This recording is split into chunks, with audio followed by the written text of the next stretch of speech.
Hi, I'm Alex and welcome to Module 2 of Fabric Fundamentals. Today we're going to be discussing lakehouses. I'm going to do a bit of theory, an overview of lakehouses, and then we'll run through an exercise that's available on Microsoft Learn. Okay, let's get started. So lakehouses in Fabric are built on one lake with Apache Spark and SQL for big data processing.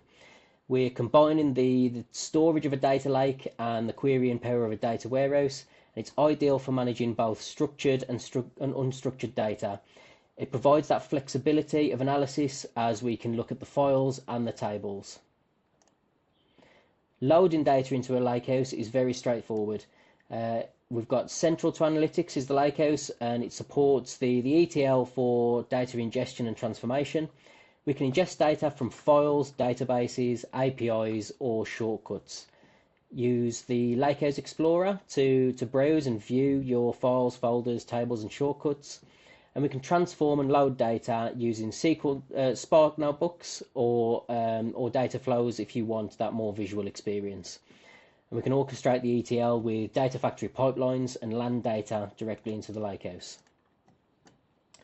The Lakehouse functions, we can analyze the data using SQL, as we've got that SQL endpoint available.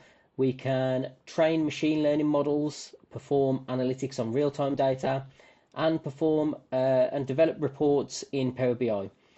We can manage the access with workspace roles and item level sharing. So the workspace roles will give us full collaboration, but item level sharing gives read-only access on those items that we've developed.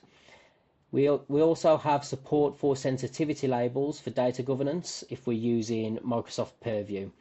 And this is all tied together with OneLake security, which gives that granular access on the row and column level. And that follows the data from source throughout its whole life cycle. Working with lakehouses is really straightforward. When we create a lakehouse in a workspace, we automatically generate the lakehouse where we've got all of our data available, and the SQL analytics endpoint where we can perform queries on our lakehouse data. Once the data is ready, it can be used by data scientists in notebooks or Data Wrangler for exploration. Report developers can build semantic models directly in the portal and build their reports there as well. And analysts can use the endpoint to query and explore the data. End-to-end analytics is achievable by combining the Power BI visualization capabilities with the Lakehouse's centralized storage and tabular schema. Okay, so now we're going to move on to an exercise. I'm going to put the link in the description if you want to follow along. And yeah, let's get started. So here you can see I've already created my workspace and I've added a folder in there as well to keep things tidy. Creating a lakehouse is as simple as clicking New Item. And here you can see within my new items I've tidied things up, and it's something that you might want to do because we have a lot of products within Fabric and that can be quite overwhelming. So use the stars here to favourite the items that you use daily. So Lakehouse is one of those items, and I'm just going to add a name here and create. And there we go. Lakehouse is created and the SQL endpoint is generating in the background. Now the first thing we want to do is add some data. So we're going to do that by adding a file that's available in the Microsoft Learn exercise that we're doing. If you're downloading that file, you want to click the link and then just press Ctrl+S to save it as a CSV. So in Files, we'll add a new subfolder. Just call that data, and then the three dots to the right of that, we want to upload files, and we can see that if we click that folder, it'll take us to a system where we can upload the file and press upload there, and that's it. The file's ready to go. It's within that folder.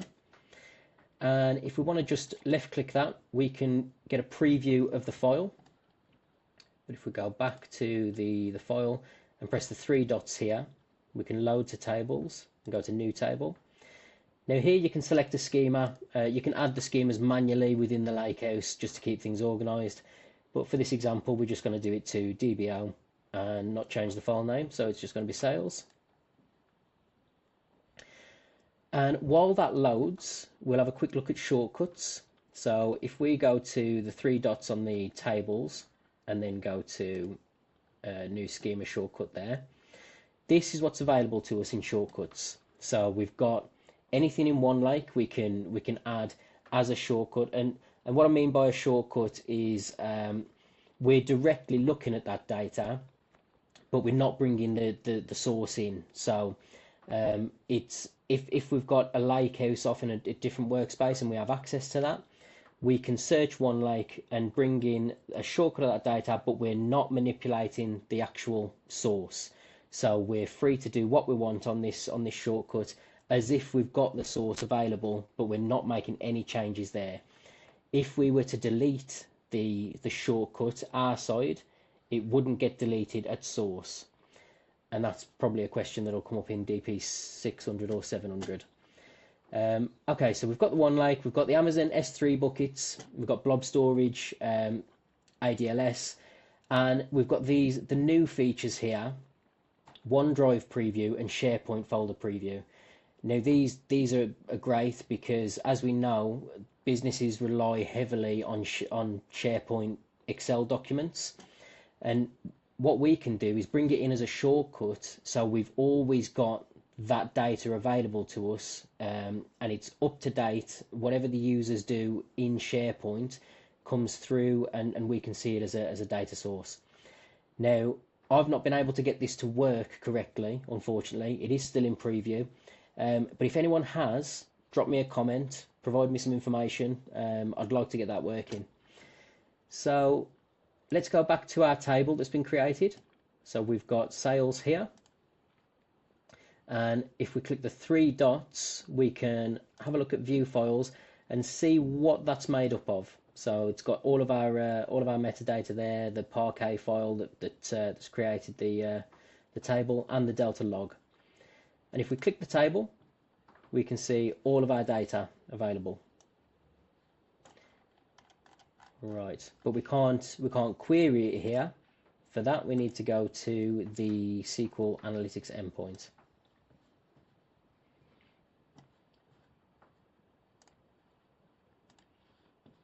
Right, so within here, expand your schema, go to the table, and then click the three dots by the table for a new SQL query.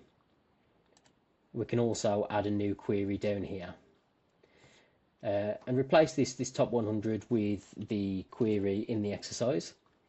And once we run that, we have got the revenue by product. So we've got all of the information there, and we can export this to Excel, and we can copy this in that format. So really usable there.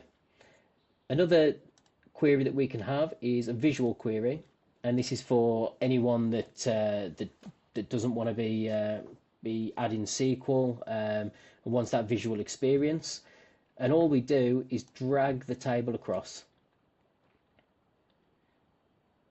and you can see that we've got the structure. So we've got the source, the database, and the table. And at the top, if we manage columns, we can choose what columns we want to see. And for this example, we want sales order number and sales order line number. And if we select transform, we can group by, and we want to group it by sales order number.